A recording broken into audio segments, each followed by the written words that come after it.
Olá pessoal, eu sou o professor Antonino e estamos aqui para fazer o comentário a respeito da prova de Química da segunda fase do Instituto Militar de Engenharia, que se realizou ontem, no dia 25 de outubro. Nessa prova, a gente, nas tradicionais 10 questões, a gente percebeu uma mudança no estilo da prova. A prova do IME, quando você falava para o aluno, o que é que você espera encontrar na prova do IME? Eu espero encontrar uma questão para dizer se os compostos são isômeros, constitucionais, configuracionais ou se eles são os mesmos compostos. Eu espero colocar uma questão para colocar em ordem crescente a acidez ou o ponto de ebulição de determinadas substâncias. Só que esse tipo de questão não foi mais cobrado, não apareceu nessa prova. Muito pelo contrário, a gente viu pouca química orgânica. Então, o cara que se dedicou àquela parte polímero, aquela parte bioquímica, o cara que fez um apanhado geral de reações orgânicas, ele não teve muita forma de expressar seu conhecimento nessa prova. A gente teve a questão 2, que envolveu orgânica, que ele pediu o número de isômeros de fórmula molecular determinada, na questão de número 2, e uma questão que era orgânica, porque tinha nomenclatura, de fato, o 2,2,2-tricloroetano 1,1-diol, tá? Tinha nomenclatura, o cara tinha que saber fazer pela nomenclatura a estrutura do composto, mas a questão basicamente era de ligações químicas. Aliás, uma boa questão, diga-se de passagem, algumas interpretações, como é uma prova aberta, a gente espera uma margem na correção, porque alguns vão considerar o oxigênio com hibridação, outros vão considerar o oxigênio sem hibridação. Como é que você considera? O oxigênio, que tem duas ligações simples e dois pares de elétrons não ligantes, ele é sp3 ou ele é um orbital p puro? Então, nessa situação aí você teria uma variedade de respostas diferentes a serem vistas, tá? Tivemos também uma questão, que eu imagino que seja aquela questão para dar um up na nota da rapaziada, o pessoal bater a nota de corte ali. A primeira questão, que era uma questão onde ele induzia um balanceamento de um determinado sal duplo, ele já dava meio balanceamento feito, e pedia quem era o ácido e quem era a base, e quem eram as bases que formariam, ou os óxidos, dependendo do balanceamento, que formariam esse sal duplo, As questões de fisicoquímica foram o grande ganha-pão, O aluno que se preparou em fisicoquímica para fazer conta e tal, ele se deu bem nessa prova. Ele teve uma boa quarta-feira, realmente. Na questão de número 3, a gente teve uma questão de eletroquímica, Era uma questão relativamente simples, porque pelo dado da questão dava para perceber que a pilha seria formada entre magnésio e níquel. Mas tinha um dado assim meio solto, que era um potencial de redução de sulfato, que você, depois de ler o texto, reler, você tem tempo para isso, olhar os dados fornecidos na capa da prova e tal, o cara nota que essa redução de sulfato é uma redução em meio ácido. Então, assim, dava para administrar direitinho essa ideia da redução de sulfato para produzir determinados sais que seriam necessários para preparar as pilhas, as soluções aquosas das pilhas com as quais você iria trabalhar, e que não interferiria uma vez estivesse preparado, porque não estaria mais em solução aquosa. Legal? A quarta questão é uma questão bacana de calorimetria. Particularmente, se eu tivesse feito essa questão, eu achei a ideia sensacional da questão, mas eu teria feito um enunciado diferente. Particularmente aqui, eu teria feito um enunciado deixando mais claro quem era o sistema, que assim, está claro, é um sistema reacional, é a combustão do benzeno, mas é uma combustão incompleta. Você só percebe que é uma combustão incompleta quando você vai na folha de dados no início da prova e percebe o calor de formação do CO2 e do CO, o que é que aquele CO está fazendo ali, Aí você, poxa, será que ele quer uma combustão incompleta? Aí você começa a ver sentido, porque ele pede a massa de CO2 produzida. Mas, poxa, se ele pedisse diretamente a massa de CO2 produzida, não precisaria descobrir a proporção entre CO e CO2. Então, assim, você precisa meio que se mexer dentro da prova para conseguir descobrir o que é que a questão realmente está pedindo. E ele, por exemplo, vou dar um exemplo aqui do que eu estou dizendo, ó, ele fornece a capacidade calorífica do calorímetro. Só que esse calorímetro é o aparelho ou é o conjunto entre as substâncias que estão lá dentro e o aparelho? Ou é aquela... Então não ficou claro isso. Pelos dados da questão, você conseguia se mexer em cima do que foi fornecido.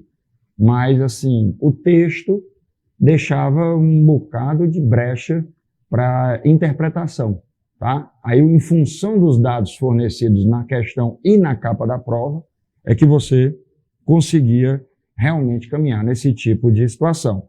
Tivemos uma questão de cinética, uma questão que tinha uma determinada polêmica, mas assim, se você fosse se atrelar a polêmicas, você não resolve a questão. Onde ele pedia uma lei de velocidade, não era difícil encontrar a lei de velocidade, e ele perguntava se a reação era ou não era elementar.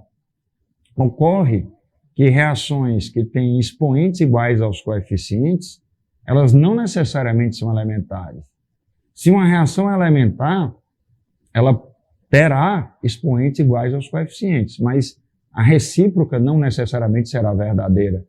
Mas se uma vez que a recíproca não será verdadeira, não teria nem sentido resolver a questão, né? A reação é elementar, o cara não, por quê? Porque nem precisa achar o expoente, uma vez que os expoentes não precisam ser iguais aos coeficientes. Então, pelo contexto da questão, a gente entendeu o que o cara queria. A gente compreende o que o autor da questão pedia, né? Mas, mais uma vez, faltou aquele tatozinho no texto da questão. Na questão 7, uma questão bem bacaninha de propriedades coligativas, bem legal mesmo, onde tinham soluções isotônicas, etc. e tal.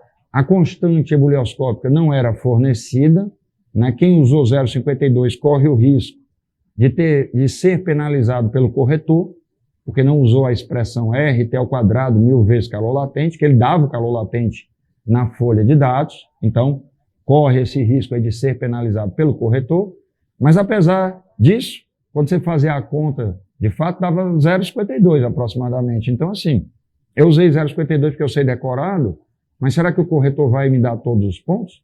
Não sabemos, ainda precisa ver como é que vai ficar a grade de correção do corretor nessa prova. Tivemos uma questão de equilíbrio na questão de número 8, né, falando de ΔG, ΔH, ΔS, ΔG. A reação era bem conhecida, que era a síntese da amônia, então sem nada de extraordinário. Tivemos uma questãozinha a respeito de uma reação inorgânica, talvez seja a única reação inorgânica que foi necessária na prova, tá? Uma reação inorgânica entre o peróxido de hidrogênio e o óxido de prata com a produção de um gás, né? Ele já sugere qual seria o gás produzido, né? Ele já dá meio aqui uma pistazinha por causa do peróxido, etc. e tal, produção do gás, e aí ele vai fazendo perguntas a respeito daquele sistema que ele está obtendo naquele momento. E tivemos uma questão de equilíbrio simultâneo, uma questão legal, só que, assim, tentou-se realizar uma simplificação, que eu até entendo, para efeito de prova, né? Porque o cara não pode usar calculadora na hora da prova, como é que ele vai resolver um equilíbrio simultâneo com várias equações, um polinômio do quarto grau, etc. Então ele precisa de algumas simplificações, tá? Algumas bem pertinentes, outras nem tanto. Tá? Por exemplo, ele bota uma solução para uma equação de segundo grau, x ao quadrado, 1,5 vezes 10 elevado a menos 8x, e 225 vezes 10 a menos 15 igual a zero. Só que essa equação, cuja solução é 5 vezes 10 a menos 7, dava para fazer simplificando. Então, o cara podia ter feito simplificando e, numa boa, encontraria esse 5 vezes 10 elevado a menos 7. A segunda equação eu acho realmente pertinente para direcionar o aluno para as simplificações que a questão realmente queria, né? De onde é que você quer que eu comece? O que é que você quer que eu considere no equilíbrio a partir de agora? Então, como é que eu vou saber que você não quer que eu considere um equilíbrio com todas as espécies juntas, né? Só exatamente aquela ali. Então, eu preciso realmente desse dado matemático para que eu perceba que eu estou no caminho certo, no caminho que o corretor, que o autor da questão previu quando eu estivesse resolvendo. Então, a segunda equação do segundo grau, que ele dá à raiz, é realmente uma pista válida. A primeira eu achei um pouco fora de contexto, mas assim, não está errado, porque afinal de contas, quem não simplificará, encontrará a mesma raiz. Então, né, o cara vai e segue o caminho dele. Na segunda é que o cara realmente precisa daquela pistazinha para direcionar a resolução. Mas, no mais, é uma prova que, basicamente, a gente sentiu muito a falta de química orgânica, né? A gente se preparou tanto nesse contexto de química orgânica, de reação, de bioquímica, de polímero, e sentiu a falta, né?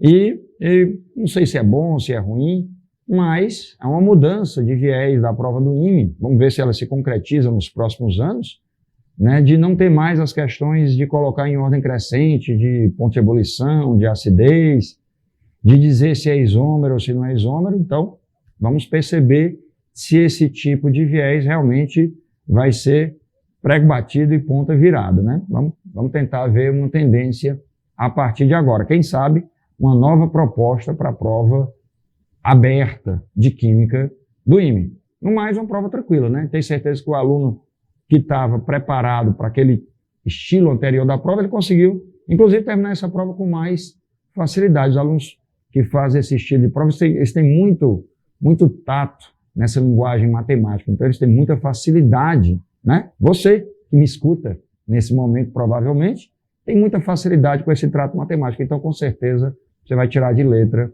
esses problemas que foram impostos nessa provinha de quarta-feira, 25 de outubro. Legal? E no mais, a gente se vê na sequência, ainda tem muita água para passar debaixo dessa ponte, não é mesmo? Um abraço e até a próxima.